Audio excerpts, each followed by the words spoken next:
Jesús amó a todos con entrañable amor. Mis hijos, mi todo, ustedes son mi creación. Gracias por tu amor. Gracias por tu amor. Llenas todo mi ser y mi corazón. Gracias por tu amor. Hola, ¿qué tal, hermanos? ¿Cómo están? Esperamos en verdad que todos ustedes estén muy bien, que tengan mucha paz en sus corazones y mucha salud. Nosotros estamos muy bien realmente, gracias a Dios.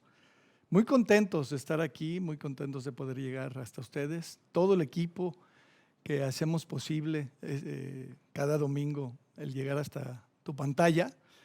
Estamos contentos, estamos siempre muy agradecidos, muy felices de poderlo hacer. A pesar de que estamos en medio de esta crisis en la que estamos, ¿no? Porque estamos en crisis, eso es innegable. Pero fíjate, mi hermano, que las crisis ponen al descubierto nuestra fe.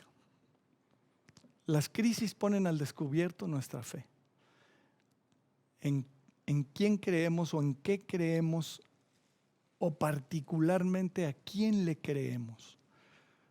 ¿Por qué? Porque por lo regular, y tú lo has notado seguramente, en medio de la crisis surgen muchas voces. Muchas voces. Se dicen tantas cosas, se dicen muchísimas cosas, a veces contradictorias, a veces absurdas, a veces confusas. Porque ya hemos dicho antes que el hombre dice muchas mentiras. ¿Y por qué no decirlo? Muchas tonterías también. Muchas tonterías, muchas. Pero todo esto genera un caos, es una maraña de descontrol, de confusión, de desorientación. La gente no sabe qué creer, a quién creerle. Es complicado, ¿no?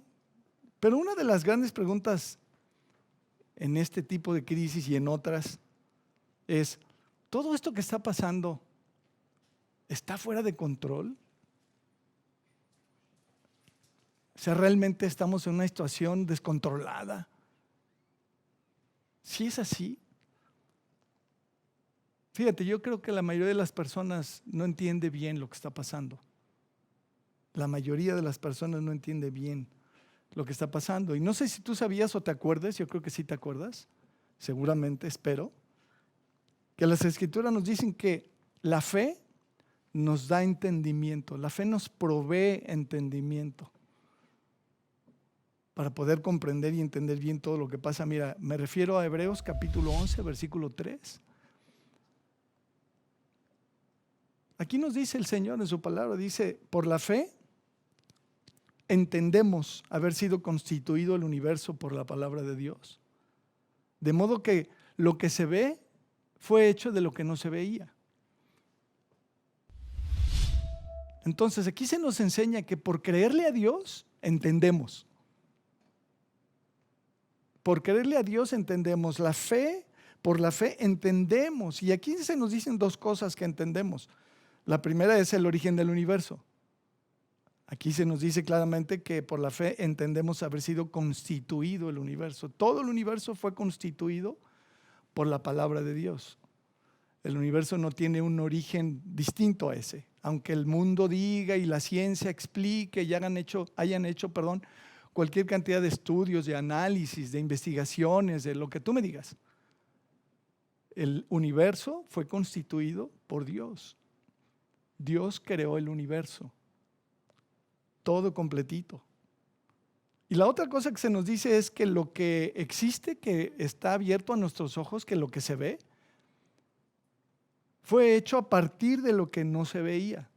Es decir, aquí la Biblia nos introduce de nuevo al tema espiritual, al campo de lo invisible.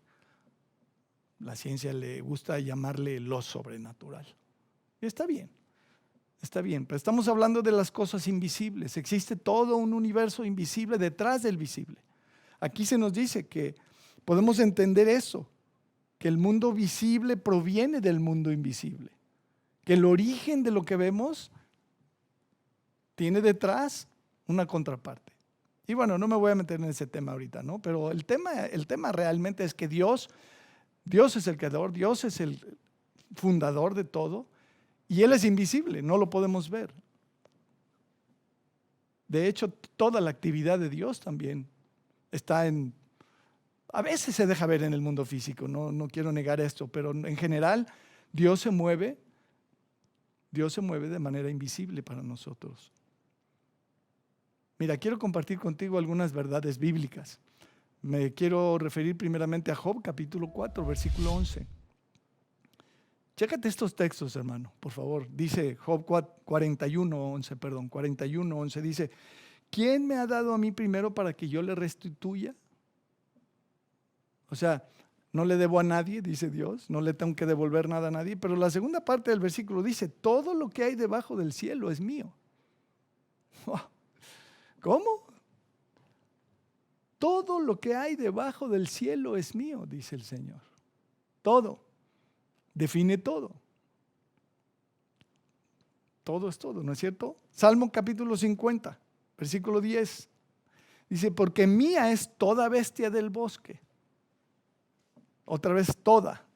Mía es toda bestia del bosque y los millares de animales en los collados. Conozco a todas las aves de los montes. Oh, ¿cómo crees? Conozco a todas las aves de los montes y todo lo que se mueve en los campos me pertenece.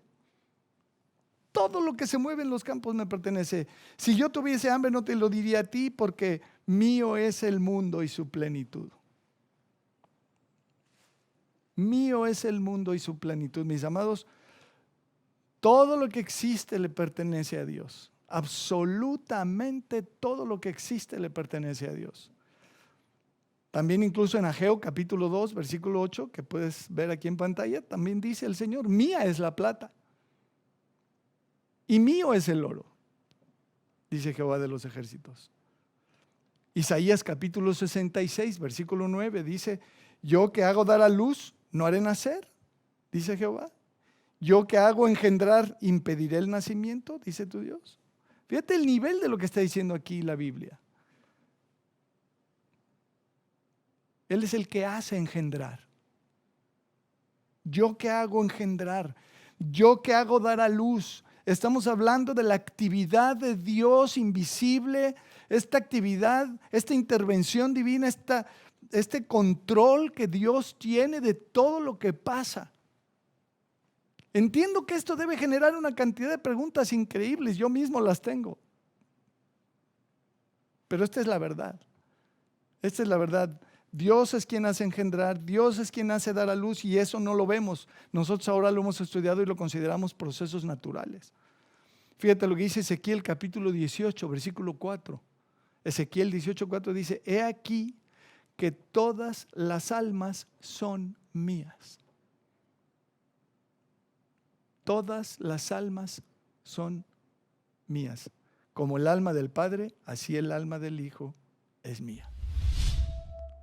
Uf. ¿Tú crees, mi amado hermano, estas palabras? ¿Qué piensas? ¿Crees en estas cosas?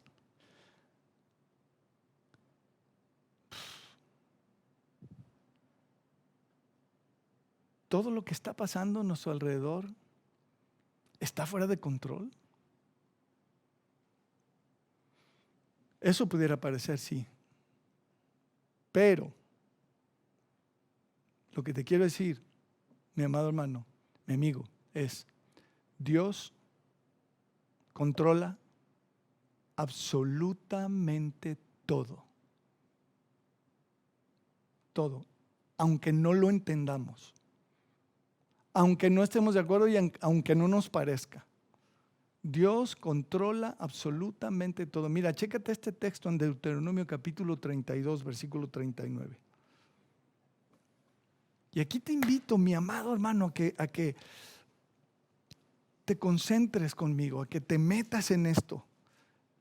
Tienes que considerar esta verdad, esta revelación que tenemos aquí en las Escrituras.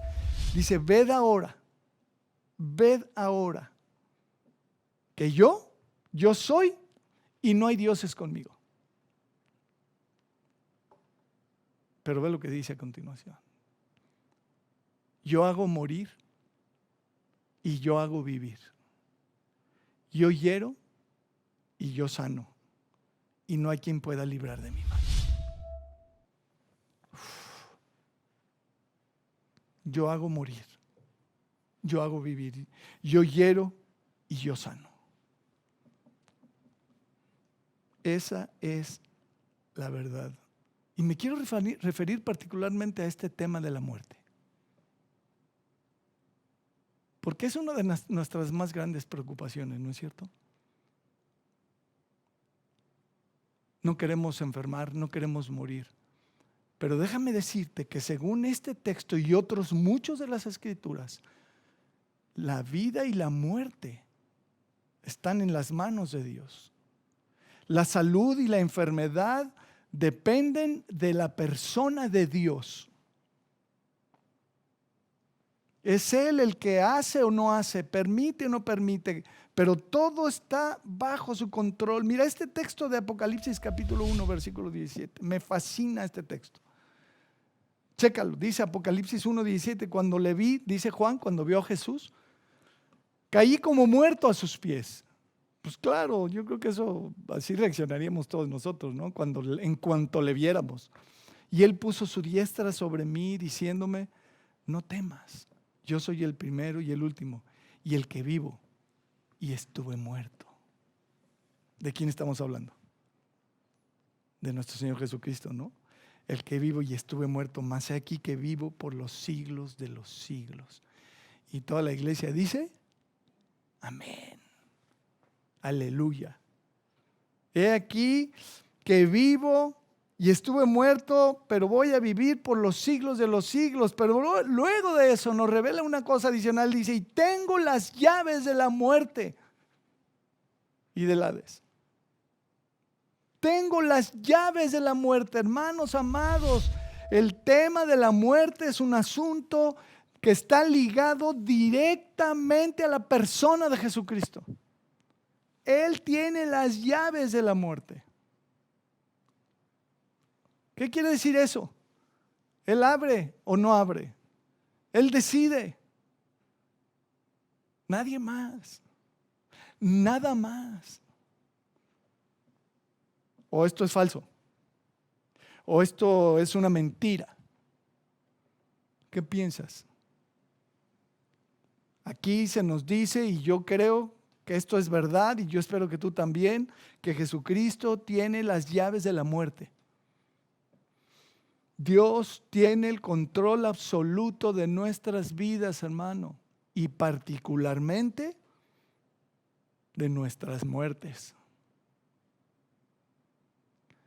Los hijos de Dios estamos literalmente ligados al poder de Dios, a la autoridad de Dios, y en nuestras vidas Él es el único que puede controlar y decidir.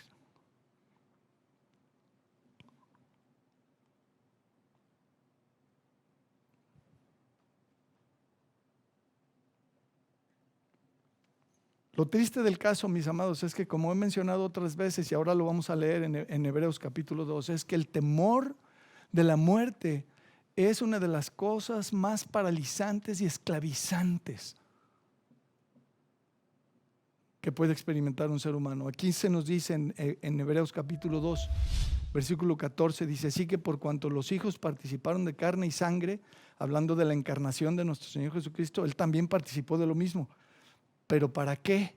Uno de los propósitos por los cuales el Señor Jesucristo se encarnó, aquí se nos dice, para destruir por medio de la muerte de Él, de Jesucristo, al que tenía el imperio de la muerte. Esto es, al diablo. ¡Wow! Y luego dice en el versículo 15, y librar librar a todos los que por el temor de la muerte estaban durante toda la vida sujetos a servidumbre, a esclavitud.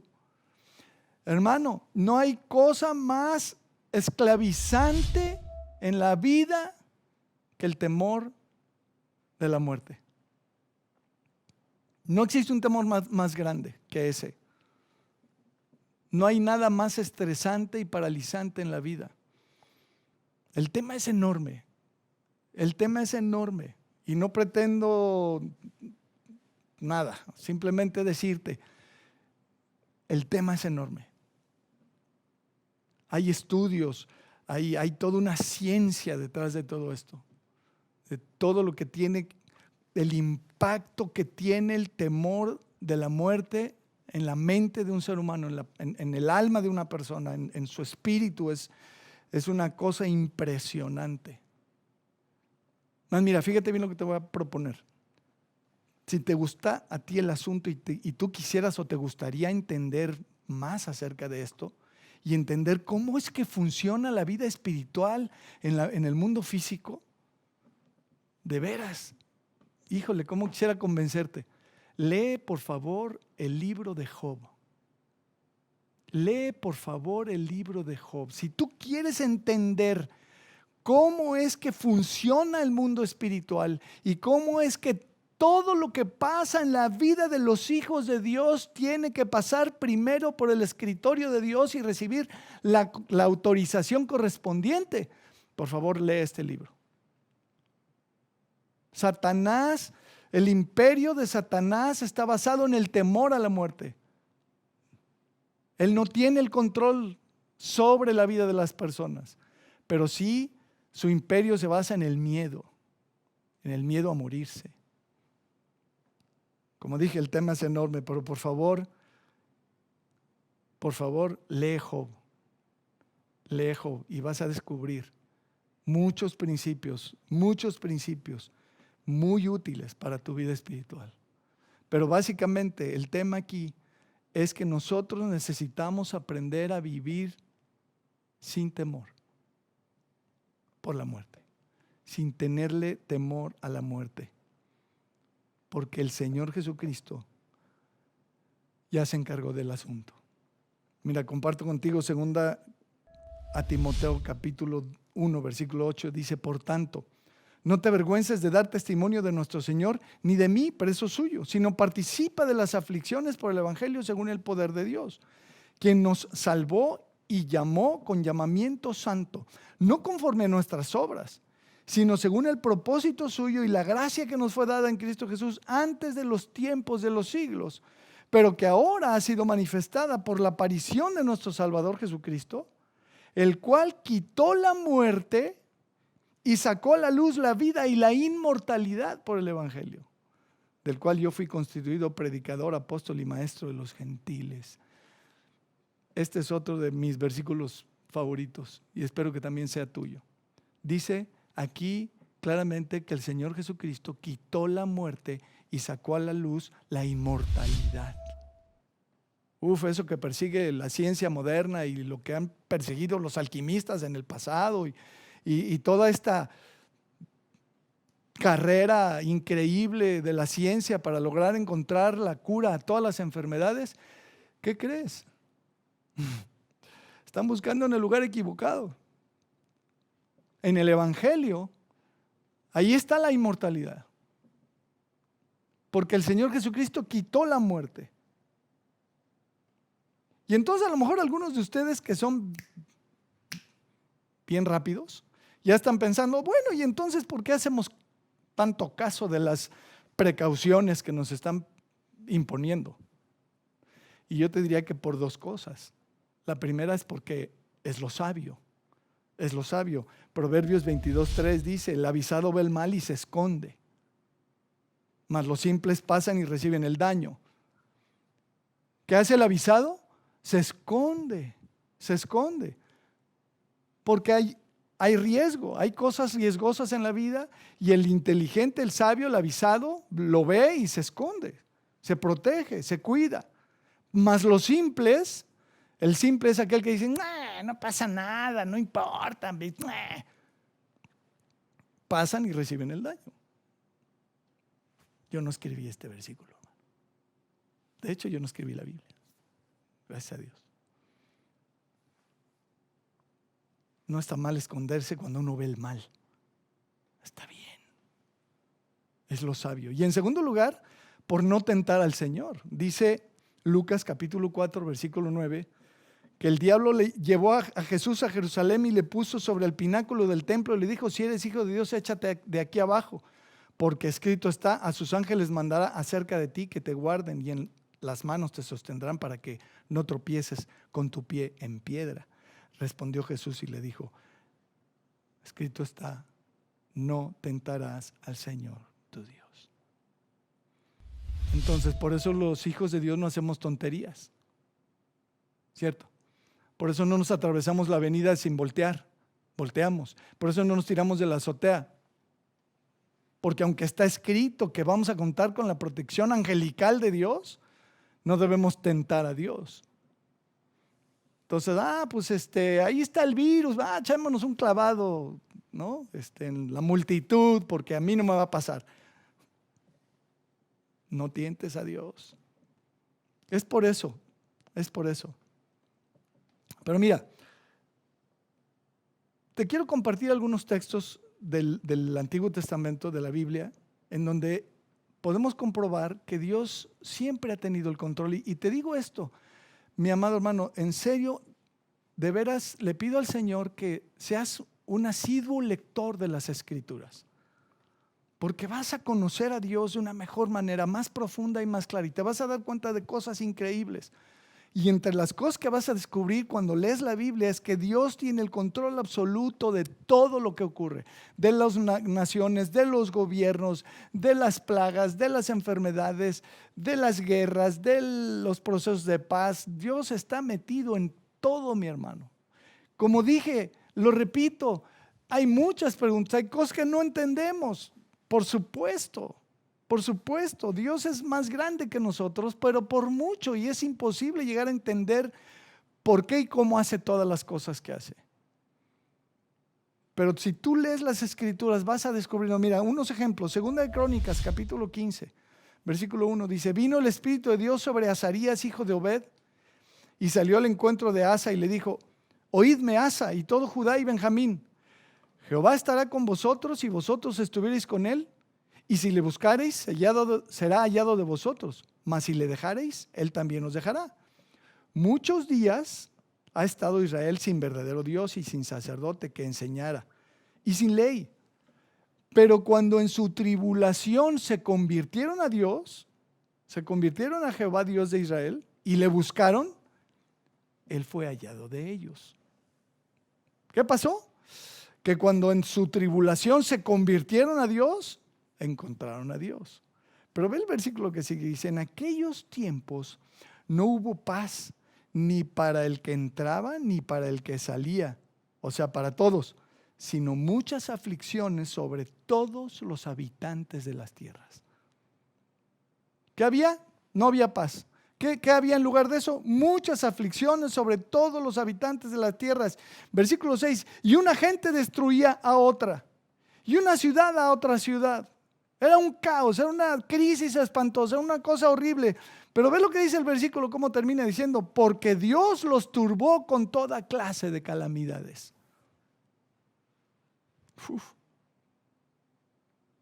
Dios los turbó con toda clase de calamidades. Dios controla todo, mis hermanos. Fíjate lo que dice 2 de Crónicas 21, hablando de otro ejemplo de estos que te quiero citar.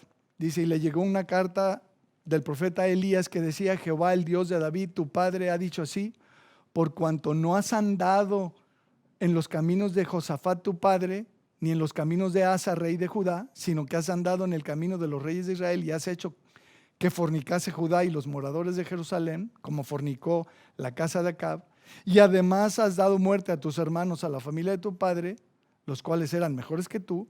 He aquí, Jehová herirá a tu pueblo de una gran plaga. ¿De, ¿De dónde iba a salir la plaga? Dios le iba a mandar una gran plaga al pueblo. Dice, y a tus hijos y a tus mujeres y a todo cuanto tienes. Esta plaga iba a alcanzar a todos. Y a ti con muchas enfermedades. Con enfermedad de tus intestinos, hasta que se te salgan a causa de tu persistente enfermedad. Fíjate, ve lo que dice el versículo siguiente. Dice, entonces Jehová despertó contra Joram la ira de los filisteos y de los árabes que estaban junto a los etíopes. ¿Quién despertó la ira de los filisteos y de los árabes contra este rey? Dios. Dios mueve las cosas, mis hermanos. Insisto, no entendemos muchas cosas, pero Dios mueve las cosas. Dios se encarga de moverlo todo. Versículo 17, y subieron contra Judá e invadieron la tierra y tomaron todos los bienes que hallaron en la casa del rey y a sus hijos y a sus mujeres. Y no le quedó más hijos, sino solamente Joacás, el menor de sus hijos. Después de todo esto, Jehová lo hirió con una enfermedad incurable en los intestinos. ¿Qué hizo Dios? Lo hirió con una enfermedad incurable en los intestinos. ¿Sabías que hay enfermedades curables? Esta enfermedad con la que Dios hirió a este hombre era incurable. Versículo 19, y aconteció que al pasar muchos días, al fin, al cabo de 2 años, los intestinos se le salieron por la enfermedad, muriendo así de enfermedad muy penosa. Qué fuerte. Qué fuerte. Mira, te recuerdo lo que leímos hace rato en Deuteronomio 32, 39. Ved ahora que yo soy, no hay dioses conmigo, yo hago morir y yo hago vivir, yo hiero y yo sano y no hay quien pueda librar de mi mano. Dios es el que decide quién vive y quién muere, quién nace y quién no nace y cuándo nace. Y Dios es el que se encarga de todo, mi amado hermano. No son decisiones nuestras. Dios tiene todo debajo de su control. Es una cosa increíble y es una cosa impresionante. Hay cosas que no logramos entender. Mira, te voy a poner otro último ejemplo aquí de un caso de impresionante del profeta Eliseo. El profeta Eliseo hizo cosas increíbles. Fue el sucesor de Elías. Y hizo milagros impresionantes. Impresionantes. Resucitó una vez a un niño. Hizo cosas increíbles. Pero de repente nos dice en 2 de Reyes capítulo 13, verso 14, dice, estaba Eliseo enfermo de la enfermedad de que murió. ¿De qué murió Eliseo? De una enfermedad. Y descendió a él Joás, rey de Israel, y llorando delante de él dijo, Padre mío, carro de Israel y su gente a caballo. Y tú puedes leer luego los versículos siguientes. Pero luego en el versículo 20 dice, y murió Eliseo y lo sepultaron. ¿De qué murió? De una enfermedad. Eliseo, el gran Eliseo, que había hecho milagros impresionantes, que había, léelo, es una cosa, así como dicen los chavos ahora, ¿no? Hay unos monitos ahí que pintan. Pero ve el versículo que sigue. Murió Eliseo y lo sepultaron. Entrado el año vinieron las bandas armadas de moabitas a la tierra. Y aconteció que al sepultar unos a un hombre, súbitamente vieron una banda armada y arrojaron el cadáver en el sepulcro de Eliseo. Y cuando llegó el cadáver, obvio, a tocar el muerto los huesos de Eliseo, ¿qué pasó? Revivió y se levantó sobre sus pies. ¡Wow! Resucitó nada más, el cadáver tocó los huesos de Elías que estaban ahí y resucitó. Ay, ¿por qué no entonces? ¿Por qué no sanó de su enfermedad? Teniendo semejantes poderes como para hasta resucitar un muerto, nada más de que lo tocaran ya muerto él. ¿Por qué murió de una enfermedad? Bueno, porque Dios es soberano y Dios decide y Dios sabe y Dios hace lo que quiere, como quiere, cuando quiere, porque es Dios. La vida y la muerte están en las manos de Dios. La salud y la enfermedad están en las manos de Dios. Lo lamento. Quisiera decirte otra cosa, pero mentiría.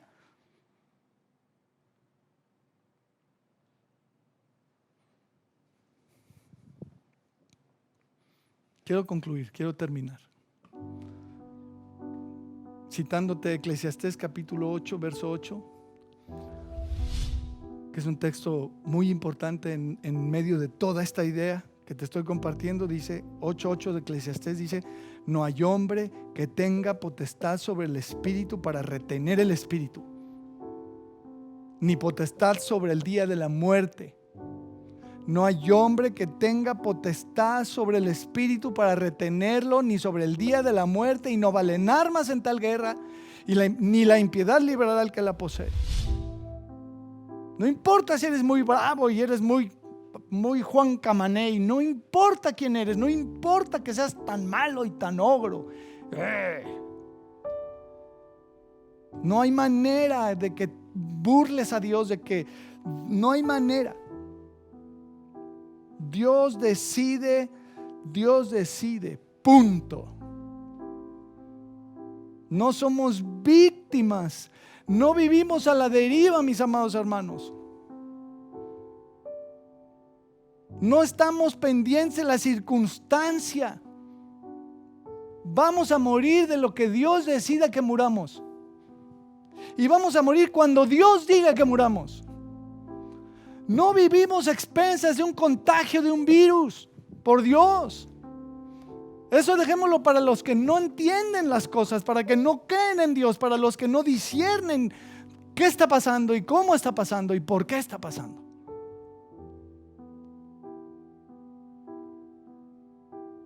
¿Estás conmigo? Y nuestra muerte está en sus manos. 100% en sus manos. Insisto, no se trata de ser insensatos y necios y no tomar las medidas. No estoy hablando de eso, mi hermano, no estoy hablando de eso. No tentemos a Dios, no hagamos tonterías. Estoy hablando de una confianza, de una fe distinta, profunda, sostenida, soportada.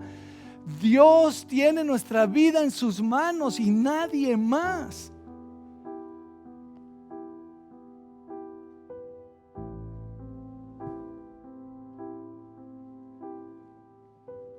Lo lamento si estas ideas te irritan. Lo lamento de veras.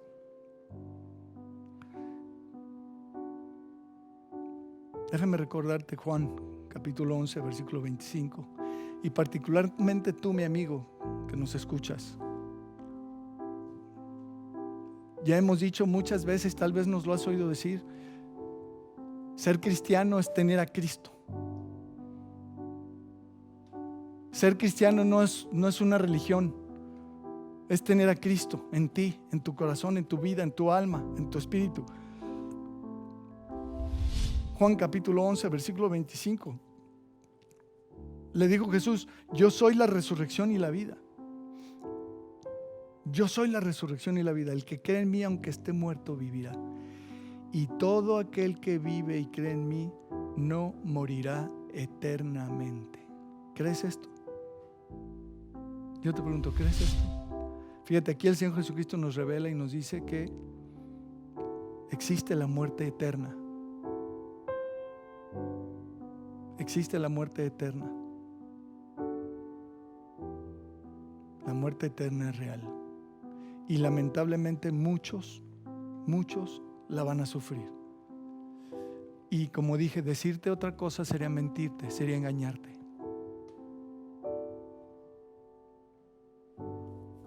¿Qué prefieres tú? ¿La verdad o la mentira? ¿Qué prefieres? ¿Que te doremos la píldora y que te digamos: sí, no hay bronca, todo cool, todo tranquilo, vas a ver, no hombre, ningún problema, Dios, no, que no tienes de qué preocuparte? No, sí tienes. Sí tienes. o estás duro y no quieres arrepentirte y no quieres creer. Mira, Romanos capítulo 2, verso 4 dice: o menosprecias las riquezas de su benignidad, paciencia y longanimidad, ignorando que su benignidad te guía al arrepentimiento. La benignidad de Dios te guía al arrepentimiento. Dios está esperando que tú te arrepientas. Dice: pero por tu dureza y por tu corazón no arrepentido, atesoras para ti mismo ira para el día de la ira y de la revelación del justo juicio de Dios.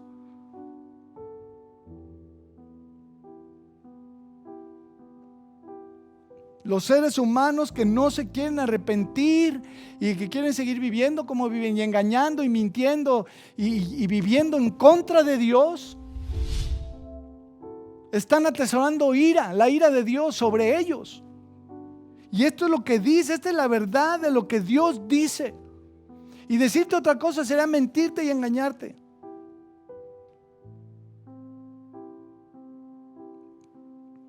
Jesucristo es la única esperanza.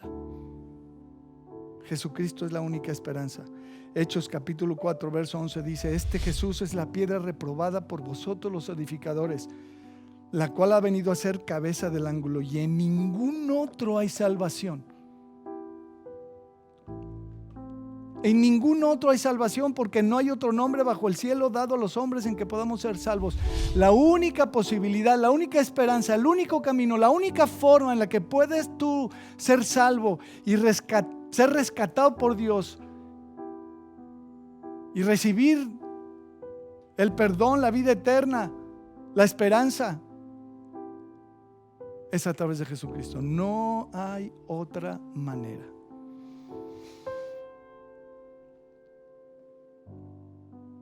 Si nos arrepentimos, si nos convertimos de todo nuestro corazón, no vamos a enfrentar la condenación eterna, la muerte eterna. La Biblia lo llama la segunda muerte, que según Apocalipsis capítulo 20, versículo 15 es ser lanzado al lago de fuego.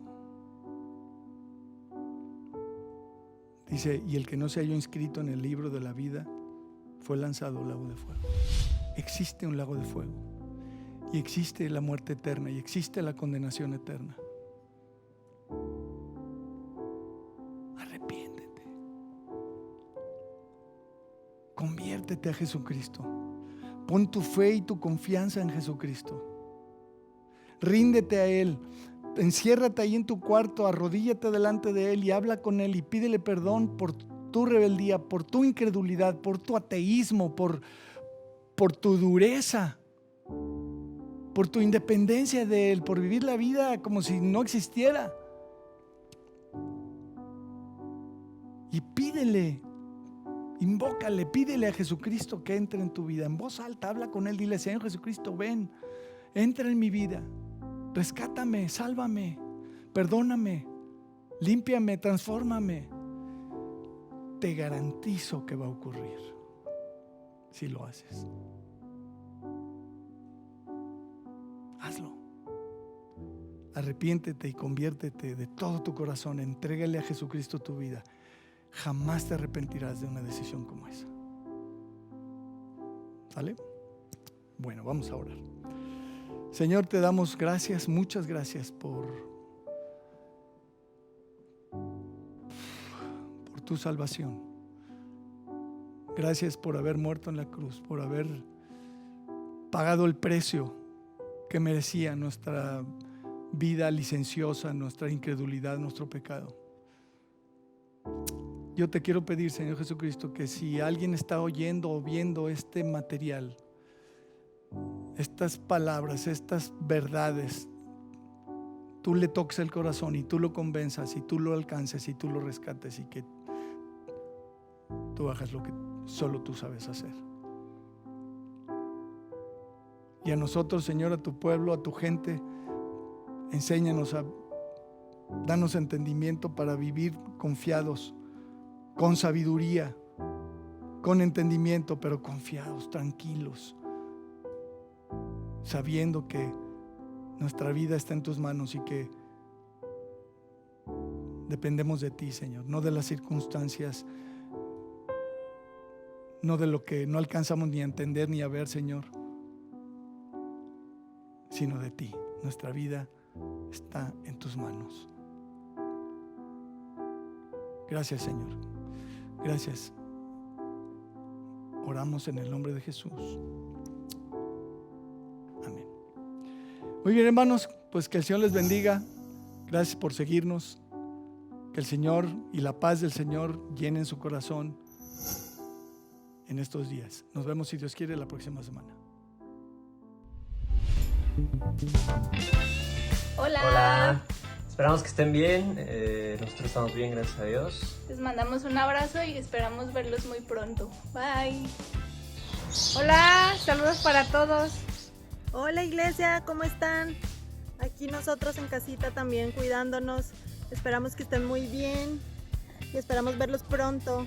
Así es, esperamos verlos pronto y que estén todos bien en sus casas. Saludos. Un abrazo. Y hola, adiós.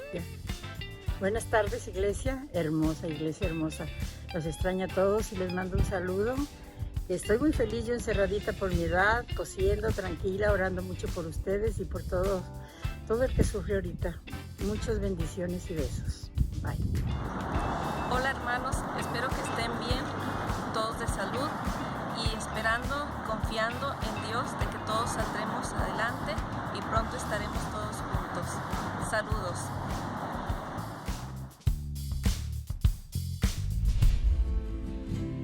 Los amo a todos con entrañable amor. Mis hijos, mi todo, ustedes son mi creación. Gracias por tu